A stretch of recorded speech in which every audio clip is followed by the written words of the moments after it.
Welcome to the Banker Lamp. Please enjoy the video. You begin by confirming prerequisites. You need your EB account login, the phone number registered with EB, and the Google Pay app installed. Once done, open Google Pay and tap the profile icon. Choose payment methods. You're starting the link flow now because Google Pay must authenticate your EB account through SMS or OTP, so make sure messages reach your device. If your phone uses dual SIM, select the SIM tied to EB to receive codes without delay. You'll now enter EB account details. Pick Add Payment Method, then choose the electricity board option or biller listing. Input your EB customer ID or account number exactly as on your bill, and add DOB or registered phone when requested. Next, Google Pay triggers an SMS OTP to the registered number.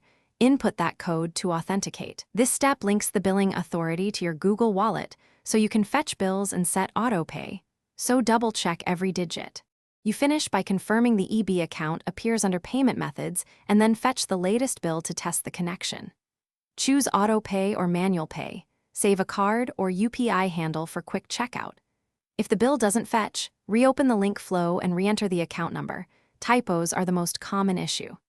If OTP never arrives, verify the registered mobile with EB and check SMS permissions. If problems persist, contact EB customer support to confirm your account status. Thanks for watching. If this was helpful, leave a like and consider subscribing. See you next time.